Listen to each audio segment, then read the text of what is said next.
Board exam में बोला जा रहा है कि हार्मोन की डेफिनेशन लिखनी है, तो तुम यही डेफिनेशन लिख के आओगे तो तुम्हें 5 में से 10 मार्क्स मिलेंगे। देखो जरा, अब ये जो पार्ट है ये कहते हैं तेरे बस की नहीं है, हाइपोथैलेमस को भेज। सब बात समझ में आ रही है? दो दोस्त हैं, वो दोस्त अब जो होते, एक दोस्त होता है ना कि मैं बुरा ना बन जाऊं, ये काम मैं उससे करवा देता हूँ, मैं कहीं बुरा ना बन जाऊं, ये चीज होती है, ये दिस इज रियलिटी, राइट? तो ये वही चीज यहाँ पर हो रही है। जो मिस्टर खली को देख सकते हो, उनके अंदर ग्रोथ हार्मोन जो है वो ज्यादा ही रिलीज हो गया है। आप लोगों ने मेरा लेक्चर कितने फोकस के साथ देखा है ये पता करने के लिए मैं आप लोगों से पूछने वाली हूँ टॉप 5 क्वेश्चन। तो हेलो पिजन्स, कैसे हैं आप सभी लोग? स्वागत है आप लोगों का फिर से मेरी एक नई वीडियो में। एंड आज की इस वीडियो में हम लोग कवर करेंगे ह्यूमन फिजियोलॉजी का last chapter which is chemical control and coordination. यानी इस चैप्टर के बाद हमारी ह्यूमन फिजियोलॉजी हम पूरी तरीके से कंप्लीट कर देंगे एंड मूव ऑन करेंगे अपनी नेक्स्ट यूनिट पर। लेकिन एक चीज का आप लोगों को ध्यान रखना पड़ेगा कि इस चैप्टर को मैंने डिवाइड किया है अपने 3 वीडियो के पार्ट्स में।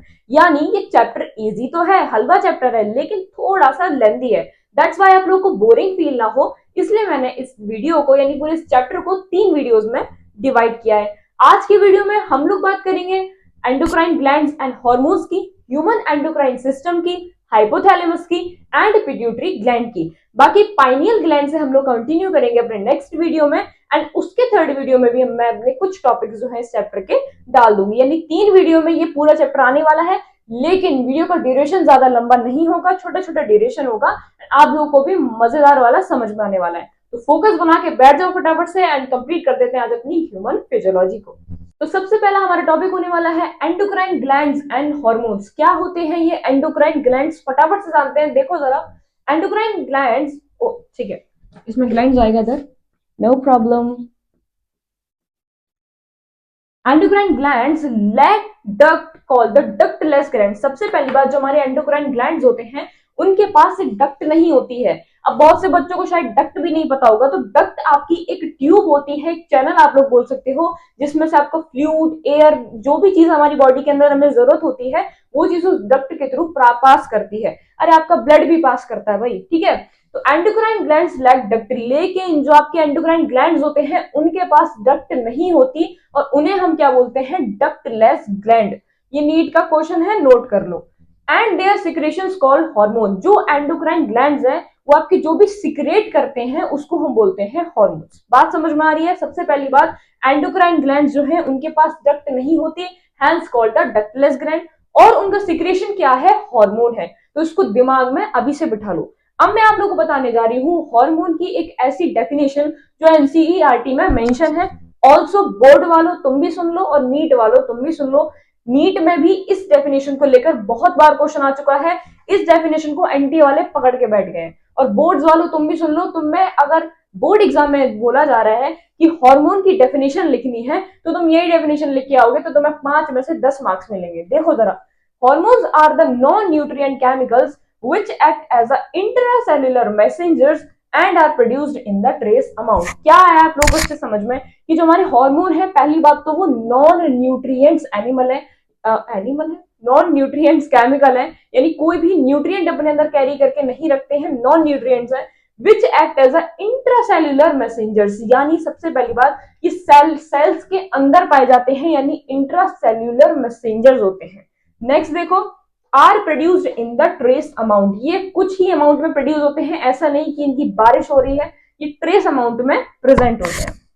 या फिर आप लोग कह सकते हो कि जरूरत पड़ने पर ही इनका जो सिक्रेशन है वो होता है हार्मोन्स का। फटाफट से चलते हैं नेक्स्ट पॉइंट पे। नेक्स्ट पॉइंट देखो जरा, बड़े ही आसान से पॉइंट है, फटाफट समझ जाओगे। Invertebrates has simple endocrine system with few hormone. यानी हमारे इन्वर्टिब्रेट्स के पास बहुत ही ज्यादा सिंपल एंडोक्राइन सिस्टम होता है। यानी ये तो बेचारे इतने ज्यादा सीधे हैं कि इनके पास न्यूरल सिस्टम भी बड़ा सिंपल सा होता है, इनके पास वस्कुलर सिस्टम भी बड़ा सिंपल सा होता है, ऑल्सो इनके पास अब एंडोक्राइन सिस्टम जो है वो भी बड़ा सिंपल सा होता है। पता नहीं ये क्यों रह रहे हैं दुनिया में, ठीक है। Invertebrates has a simple endocrine system with few hormones, यानी काफी कम हार्मोन उनके होते हैं, इनके पास बड़ा ही आसान सा एंडोक्राइन सिस्टम ये लेके घूमते हैं। वाइल द आज मुझे क्या हो रहा है, नो प्रॉब्लम, इन हटा दो इसमें से, वर्टिब्रेट्स हो जाएंगे। While vertebrates have a large number of hormones, यानी vertebrates के पास काफी ज्यादा मात्रा में जो है वो hormones पाए जाते हैं। vertebrates कौन होते हैं? हम ही आपके सामने साक्षात खड़े हैं, अपने आप को देख लो, हम लोग vertebrates है। बात समझ में आ रही है? इनवर्टिब्रेट्स के पास बहुत सिंपल एंडोक्राइन सिस्टम होता है, लेकिन वर्टिब्रेट्स के पास काफी कॉम्प्लेक्स होता है। इस चीज को दिमाग में बिठा लो। नेक्स्ट टॉपिक पे मूव करते हैं, देखते हैं फटाफट ह्यूमन एंडोक्राइन ग्लैंड को क्या कहते हैं। Endocrine gland and hormone located in different parts of the body and form the endocrine system. बड़ी ही इजी सी लाइन है, समझ भी गए होंगे आप लोग कि जो एंडोक्राइन ग्लैंड है वो ह्यूमन के डिफरेंट डिफरेंट पार्ट में प्रेजेंट होते हैं। क्या होते हैं, कैसे होते हैं, वो सब अभी आगे पढ़ोगे, डोंट वरी। इतना याद रखो कि जो एंडोक्राइन ग्लैंड्स में है वो ह्यूमन के डिफरेंट डिफरेंट बॉडी पार्ट्स में प्रेजेंट रहते हैं और मिलकर क्या बना देते हैं, एंडोक्राइन सिस्टम बना देते हैं। बात समझ में आ रही है? अब नेक्स्ट पॉइंट देखो, here are some endocrine glands. अब बस इसी की तो तुम्हें जल्दी थी ना कि एंडोक्राइन ग्लैंड्स क्या होता है। देखो जरा क्या होता है। Pituitary gland, pineal gland, adrenal gland, thymus, hypothalamus, thyroid, parathyroid, pancreas and gonads, ये सारे आपके एंडोक्राइन ग्लैंड्स हैं। अब बहुत से लोग सोच रहे होंगे अब ये क्या होता है, ये तो हमने नहीं सुना। बहुत से ने सुना होगा या फिर किसी ने नहीं भी सुना होगा। डोंट वरी, अभी सब एक एक एक एक ग्लैंड के बारे में डिटेल में हम इस चैप्टर में पढ़ने वाले हैं और कुछ है ही नहीं इस चैप्टर में। बात समझ में आ रही है? तो बहुत सारे एंडोक्राइन ग्लैंड्स होते हैं। कौन कौन से? Pituitary, pineal, thymus, hypothalamus, thyroid, parathyroid, pancreas, pineal हो गया, गोनाइड्स हो गया, और कोई रह गया हो तो देख लेना। बात समझ में आ रही है? फटाफट से नेक्स्ट पॉइंट देखो जरा। नेक्स्ट पॉइंट देखो जरा। Some other organs, liver, kidney, heart are also produce hormones. यानी दिमाग में रखो इस चीज को कि एंडोक्राइन ग्लैंड्स जो है वो तो आपके हार्मोन प्रोड्यूस करते ही करते हैं, लेकिन और कुछ ऑर्गन्स है जैसे लिवर हो गया, किडनी हो गया, हार्ट हो गया, ये भी आपके हॉर्मोन्स प्रोड्यूस करते हैं। तो भाई साहब जी ये नीट का क्वेश्चन है, इसको नोट डाउन कर लो कि इसमें पूछा जा सकता है कि एंडोक्राइन के अलावा और कौन से हॉर्मोन्स हैं, कौन से ग्लैंड्स हैं जो कि हॉर्मोन्स प्रोड्यूस करते हैं। तो ये रहे साक्षात आपके सामने, आप लोग देख सकते हो। फटाफट से मूव ऑन कर जाते हैं हाइपोथैलेमस पर। यानी अभी आपको मैंने जितने भी ग्लैंड्स बताए थे एंडोक्राइन ग्लैंड्स, एक एक करके सबके बारे में पढ़ते हैं। सबसे पहले हम लोग बात करेंगे हाइपोथैलेमस की। तो फटाफट से देखो, पहुंच चुके हैं हाइपोथैलेमस पे, फटाफट से देखते हैं। Hypothalamus is basal part of the diencephalon forebrain. यानी आपका जो हाइपोथैलेमस है वो बेसल पार्ट है किसका? फोर ब्रेन का, डाइनसेफेलॉन फोर ब्रेन का। अब अगर आप लोगों को समझ में नहीं आ रहा है कि ये फोर ब्रेन क्या होता है, डाइनसेफेलॉन क्या होता है, हाइपोथैलेमस एक्चुअली में क्या होता है, तो यानी आप लोगों ने मेरा सेंट्रल न्यूरल वाला सिस्टम, सेंट्रल न्यूरल सिस्टम वाला जो आपका मेरा वीडियो है वो आप लोगों ने नहीं देखा है। लिंक चाहिए बता देना, मैं कमेंट सेक्शन में पिन कर दूंगी उस लिंक को। सेंट्रल न्यूरल सिस्टम में मैंने पूरा ब्रेन का स्ट्रक्चर बता रखा है, जो कि एक चैप्टर भी आपका क्लास 11 बायोलॉजी का, तो आप लोग उसे जाकर देख लो अगर हाइपोथैलेमस पे तुम्हें पीएचडी करनी है तो। ठीक है, यहाँ पर एक ही पॉइंट है कि हाइपोथैलेमस जो है वो आपका बेसल पार्ट है किसका? डाइनसेफेलॉन फोर ब्रेन का। नेक्स्ट देखो जरा, it contains several groups of neurosecretory cells which produce hormone. ये क्या बात कह रही? अब आप लोगों ने ये तो पढ़ लिया कि जो एंडोक्राइन ग्लैंड्स हैं वो आपके हार्मोन सीक्रेट करते हैं, लेकिन कैसे करते हैं वो इसमें आप पढ़ोगे कि वो कंटेन करते हैं कुछ न्यूरोसेक्रेटरी सेल्स जो कि क्या प्रोड्यूस करते हैं? हार्मोन प्रोड्यूस करते हैं। इस चीज को ध्यान में रखो कि हाइपोथैलेमस यूं ही उठा उठा के नहीं फेंक रहा है हार्मोन को, वो कंटेन करता है कुछ न्यूरोसेक्रेटरी सेल्स जो कि प्रोड्यूस करते हैं हार्मोन। चीजों को अभी से क्लियर करके चलो, अगर इस चैप्टर में अभी फंस गए तो आगे फंसते चले जाओगे। बात समझ में आ रही है? थर्ड पॉइंट देखो जरा, this hormone regulate synthesis and secretion of the pituitary gland. भाई ये क्या बात करते जा रहे हैं ये लोग, अभी से ध्यान से सुनते चलो। सबसे पहली बात कि ये हाइपोथैलेमस जो है वो कुछ कंटेन करता है न्यूरोसेक्रेटरी सेल्स जो कि प्रोड्यूस क्या करते हैं? हार्मोन प्रोड्यूस करते हैं। अब जो ये हार्मोन्स हैं वो रेगुलेट करते हैं क्या? Synthesis and secretion of the pituitary hormones. यानी हाइपोथैलेमिक, एक बात बताओ, ये जो हाइपोथैलेमस कंटेन करते हैं न्यूरोसेक्रेटरी सेल्स जो कि क्या प्रोड्यूस करते हैं? हार्मोन। तो ये हम इसको बोल देंगे हाइपोथैलेमिक हार्मोन। मैं लिख देती हूँ, इसको हम बोल देंगे हाइपोथैलेमिक। क्यों? ये हो गया आपके हाइपोथैलेमिक हार्मोन। क्यों? क्योंकि ये न्यूरोसेक्रेटरी सेल्स द्वारा प्रोड्यूस हो रहे हैं और न्यूरोसेक्रेटरी सेल्स किसके हैं? यहाँ पर हाइपोथैलेमस के हैं। तो ये हो गया आपके हाइपोथैलेमिक हार्मोन। अब जो हाइपोथैलेमिक हार्मोन है वो आपके रेगुलेट करते हैं synthesis and secretion of pituitary hormones, यानी पिट्यूटरी ग्लैंड के हार्मोन्स को। अभी नहीं समझ में आ रहा, अभी जितना लिखा हुआ है उतना समझ लो, आगे पीएचडी हो जाएगी। ध्यान से सुनो, कुछ हाइपोथैलेमस कंटेन करते हैं कुछ न्यूरोसेक्रेटरी सेल जो कि प्रोड्यूस करते हैं हार्मोन। तो क्या बन गए वो? हाइपोथैलेमिक हार्मोन, क्योंकि वो हाइपोथैलेमस के सेल सीक्रेट कर रहे हैं, राइट। अब जो हाइपोथैलेमिक हार्मोन है वो सीक्रेट करते हैं क्या? पिट्यूटरी हार्मोन को, उनके हेल्प करते हैं पिट्यूटरी हार्मोन को रिलीज कराने में। इतना भी समझ में आया ना, तो अभी इतना ही दिमाग में रखो। नेक्स्ट पॉइंट देखो जरा, नेक्स्ट देखो जरा, there are two types of hormone. बड़ी ही इंपॉर्टेंट बात आने जा रही है कि जो आपके हाइपोथैलेमिक हार्मोन्स हैं, जो आपके हाइपोथैलेमस के द्वारा रिलीज कराए गए हार्मोन्स हैं, वो दो हार्मोन्स है, यानी जो आपका हाइपोथैलेमस है वो आपके टू टाइप्स के हार्मोन जो है वो रिलीज करता है। कौन कौन से? रिलीजिंग हार्मोन और इनहिबिटिंग हार्मोन। अरे भाई पहले एक चीज दोबारा से मुझे बता दो कि जो हाइपोथैलेमस है उसके हार्मोन्स किसके द्वारा रिलीज होते हैं? न्यूरोसिक्रेटरी सेल्स के द्वारा, राइट। अब जो हार्मोन्स रिलीज हुए न्यूरोसिक्रेटरी सेल्स के द्वारा, वो किसके हार्मोन को रिलीज करवाने में हेल्प करते हैं? पिट्यूटरी हार्मोन्स को। इतनी बात समझ में आ रही है या नहीं? अब देखो जरा, रिलीजिंग हार्मोन और इनहिबिटिंग हार्मोन, जो आपका हाइपोथैलेमस है वो दो टाइप्स के हार्मोन रिलीज करता है। बात करते हैं सबसे पहले रिलीजिंग हार्मोन की, जिसका एक एग्जांपल लेते हैं हाइपोथैलेमिक हार्मोन, यानी हाइपोथैलेमिक हार्मोन का ही एग्जांपल लेते हैं, which release the gonadotropin releasing hormone GnRH from pituitary। क्या समझ में आया कि यहाँ पर जो आपका ये हाइपोथैलेमिक हार्मोन है वो क्योंकि ये रिलीजिंग हार्मोन है तो ये रिलीज करवाता है पिट्यूटरी से कौन सा हार्मोन? GnRH gonadotropin. अरे मैं आपको एक बात बताऊं क्या, दो दोस्त हैं, वो दोस्त अब जो होते, एक दोस्त होता है ना कि मैं बुरा ना बन जाऊं, ये काम मैं उससे करवा देता हूं, मैं कहीं बुरा ना बन जाऊं, ये चीज होती है, ये दिस इज रियलिटी, राइट। तो ये वही चीज यहाँ पर हो रही है। जो हाइपोथैलेमस वाले भाई साहब है ना, ये थोड़े से चंट है। ये क्या करते हैं कि पिट्यूटरी से सारे हार्मोन्स रिलीज करवा देते हैं और खुद कुछ काम नहीं करते हैं, कहीं कहीं करते भी हैं, वो अभी आप आगे पढ़ोगे, ठीक है। तो ये हाइपोथैलेमिक हार्मोन क्या करवा देते हैं?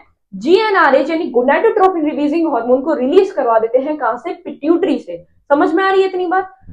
यही तो मैंने अभी आपको बताया था कि जो हाइपोथैलेमिक हार्मोन होते हैं वो पिट्यूटरी के पास जाते हैं कि भाई मैं उसका हाइपोथैलेमस का हार्मोन हूं, अपने हार्मोन रिलीज करो। बात समझ में आ रही है? नेक्स्ट देखो, नेक्स्ट होते हैं आपके इनहिबिटिंग हार्मोन। एग्जांपल आप लोग देख सकते हो सोमैटोस्टेरिन, ठीक है। सोमैटोस्टेरिन क्या करवाता है?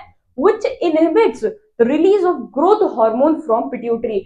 ये भाई साहब भी पिट्यूटरी के पास जाते हैं, लेकिन ये इनहिबिट करा देते हैं कि कुछ भी हो जाए तुम्हें ग्रोथ हार्मोन रिलीज नहीं करना है पिट्यूटरी भाई साहब, मेरी उससे बन नहीं रही, या फिर जो भी है। बार बार समझ में आ रही है? क्योंकि इनहिबिटिंग हार्मोन है सोमैटोस्टेरिन, क्या करवाएगा? इनहिबिट करवा देगा रिलीज ऑफ ग्रोथ हार्मोन का, और कहां से? पिट्यूटरी से। इतनी बात समझ में आई? वो जो मैंने फर्स्ट इससे पहले वाली स्लाइड में जो मैंने लास्ट वाली लाइन समझाई थी, वो शायद आप लोगों के दिमाग पे स्ट्राइक कर रही होगी कि हाइपोथैलेमस हार्मोन जो है वो जाके पिट्यूटरी के पास जाते हैं और कहते हैं तू अपने हार्मोन निकाल। इतनी बात समझ में आ रही है? तो दो हार्मोन है, रिलीजिंग हार्मोन है, इनहिबिटिंग हार्मोन। सबसे ज्यादा क्वेश्चन बता दे रही हूँ, क्या पता नीट 2025 का भी क्वेश्चन हो कि सोमैटोस्टेरिन को जरूर याद रखना, ये क्या है? इनहिबिटिंग हार्मोन है, ठीक है, जो कि इनहिबिट कराता है किसको? ग्रोथ हार्मोन को, और कहां से? पिट्यूटरी से। इतनी बात समझ में आई? नेक्स्ट देखो जरा, पिट्यूटरी पिट्यूटरी बड़ा पढ़ लिया, आप थोड़ा सा और पढ़ लो पिट्यूटरी के बारे में। पिट्यूटरी जो है आपका वो कंसिस्ट करता है दो पार्ट्स, कौन कौन से? Anterior pituitary and posterior pituitary. हालांकि ये पिट्यूटरी ग्लैंड वाले टॉपिक में आना चाहिए था, जो कि इसके बाद होने वाला है, लेकिन थोड़ा बहुत पढ़ लो तो चला जाएगा क्या। देखो जरा, anterior pituitary and posterior pituitary, ये अभी इसलिए पढ़ा रही हूँ, आगे जाके समझ जाओगे, क्योंकि पिट्यूटरी ग्लैंड में जो है इसका रोल जो है वो यह पूरे पिट्यूटरी ग्लैंड में, ठीक है। तो ध्यान से सुनो जरा, anterior pituitary and posterior pituitary क्या होते हैं, ध्यान से सुनो। Anterior pituitary is in control of hormone release by the pituitary gland, यानी जो आपका एंटीरियर पिट्यूटरी है वो किसके कंट्रोल में होता है? जो पिट्यूटरी ग्लैंड के द्वारा हार्मोन रिलीज करे जा रहे हैं उसके कंट्रोल में। अब जो पिट्यूटरी ग्लैंड का हार्मोन कौन रिलीज करवा रहा है? हाइपोथैलेमस रिलीज करवा रहा है। ये चीज मैं लिख दूं क्या इधर? Hormone release by pituitary gland with the help of hypothalamus।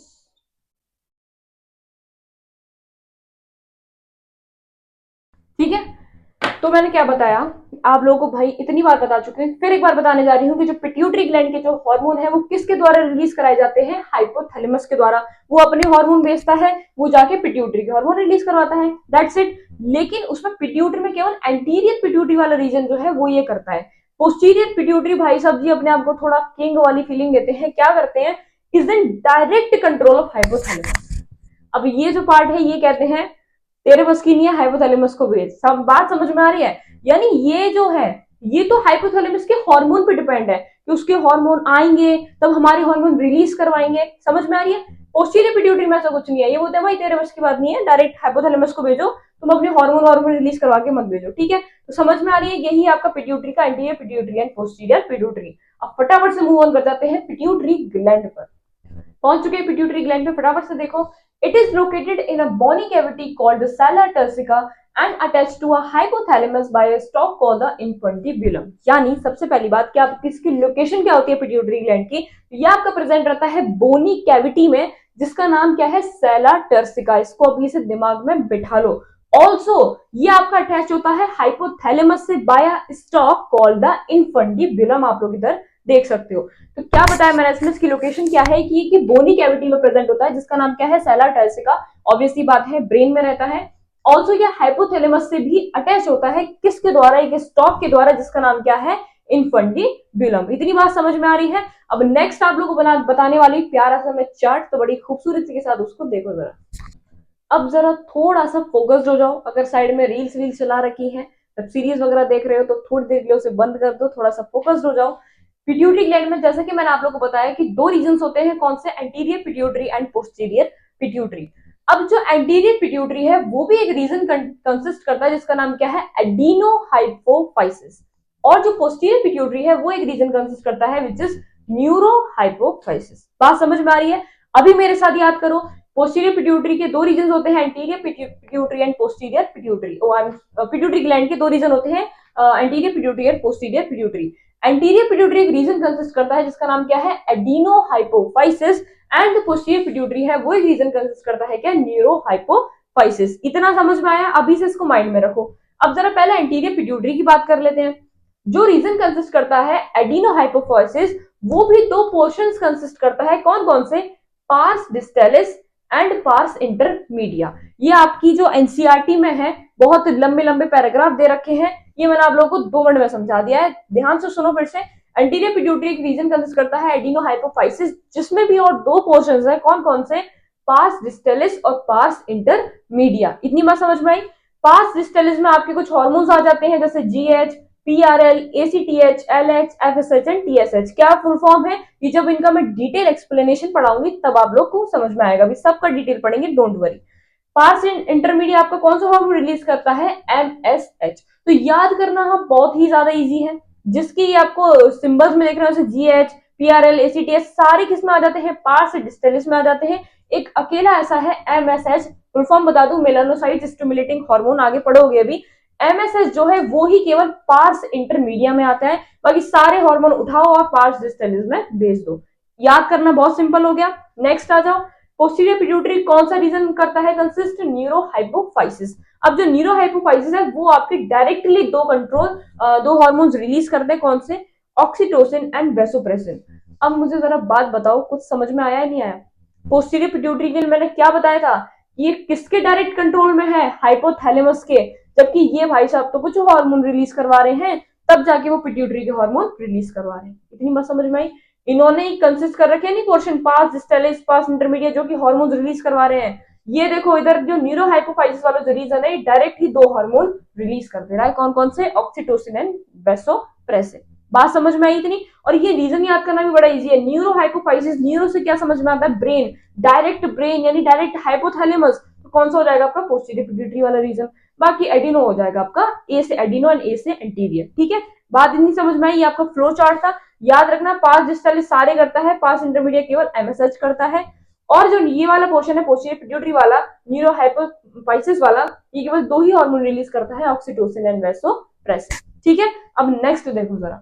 अब बात कर लेते हैं जरा सारे हार्मोन्स की। टोटल हमारे पास 9 हार्मोन्स हैं, चाहे वो एंटीरियर पिट्यूटरी के हो, पोस्टीरियर पिट्यूटरी के हो, दोनों के मिला के 9 हार्मोन्स हमारे पास हैं। तो बात करते हैं सबसे पहले 3 हार्मोन्स की। कौन कौन सा है? पहला हमारे पास आता है GH, which is growth hormone. तो जरूर से याद रखना इनके जो फुल फॉर्म है। ठीक है, देखो, over secretion leading to the gigantism, यानी अगर ग्रोथ हार्मोन ज्यादा सिक्रेट हो जाता है, जैसे कि आप लोग मिस्टर खली को देख सकते हो, उनके अंदर ग्रोथ हार्मोन जो है वो ज्यादा ही रिलीज हो गया है, और क्या लीड कर दिया उन्होंने? जाइजेंटिज्म, यानी जो उनकी हाइट है वो कुछ ज्यादा ही जाइंट हो गई है। ठीक है, lower secretion leading to the dwarfism. Simple सी बात है, ग्रोथ हार्मोन अगर कम रिलीज होगा तो क्या हो जाएगा? ड्वार्फिज्म।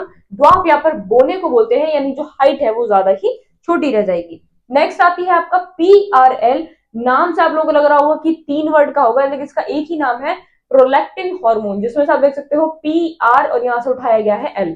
तो प्रोलैक्टिन हार्मोन है इसका फुल फॉर्म। नेक्स्ट देखो, इसका पॉइंट देखो जरा, regulate growth of memory gland and formation of the milk in them. बहुत ही ज्यादा इंपॉर्टेंट रोल है। इसमें से भी ये क्वेश्चन आ सकता है। ऑल्सो थर्ड चैप्टर में से भी उठाकर इस पे क्वेश्चन दे सकते हैं कि प्रोलैक्टिन हार्मोन का काम क्या होता है। ये रेगुलेशन करवाता है मेमोरी ग्लैंड का और हेल्प करता है उसमें फॉर्मेशन ऑफ मिल्क में, किसमें, मेमोरी ग्लैंड में। ठीक है, नेक्स्ट देखो जरा, TSH यानी thyroid stimulating hormone, secretion of the thyroid hormone. Simple सी बात है, TSH जो है वो सिक्रेशन कराता है किसका, थायराइड हार्मोन का।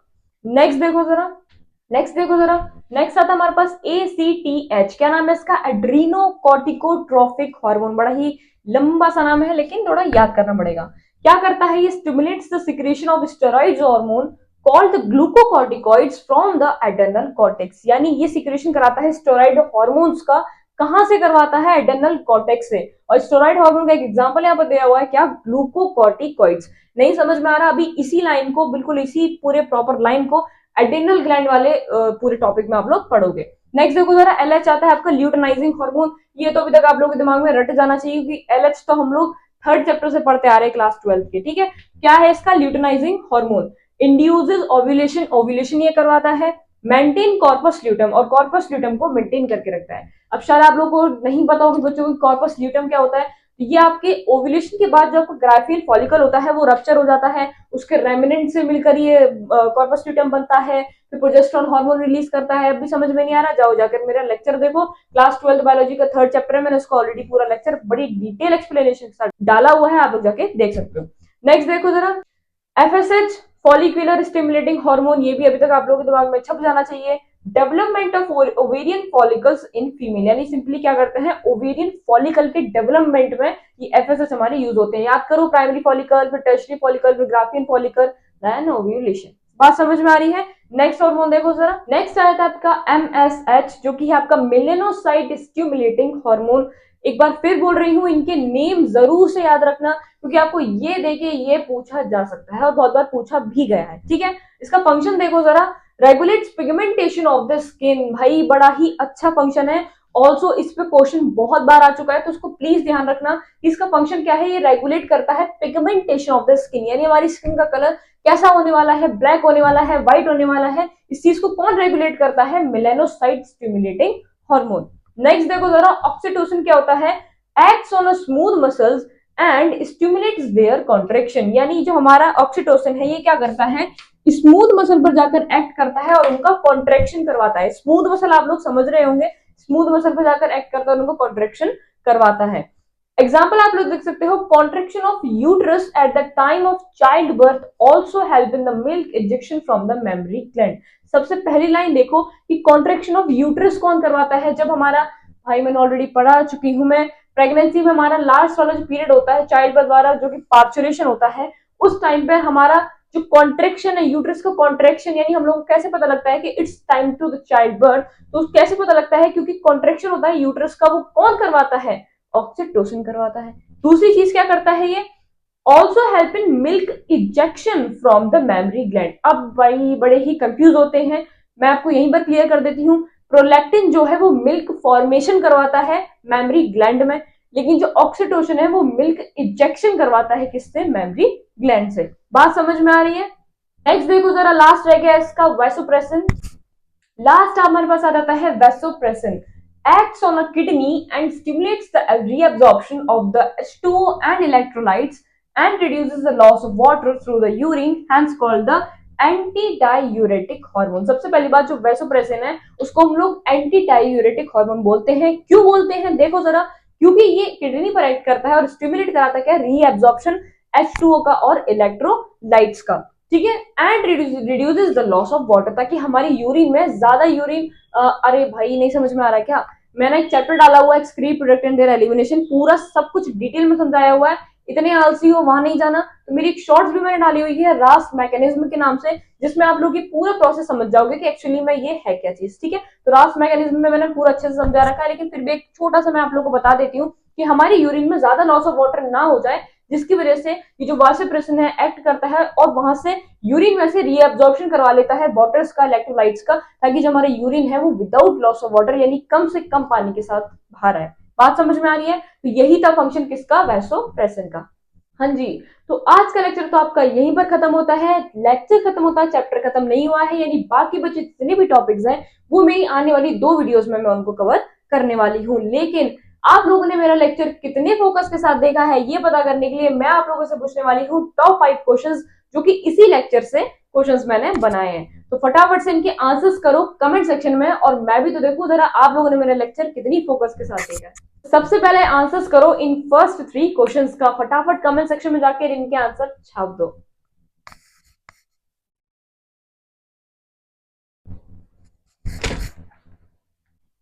Now answer these remaining 2। हाँ जी, तो आंसर्स मैं चेक करूंगी कमेंट सेक्शन में, एंड जिसके 5 आंसर सही होंगे उसको मिलेगा मेरी तरफ से एक लाइक कमेंट पे।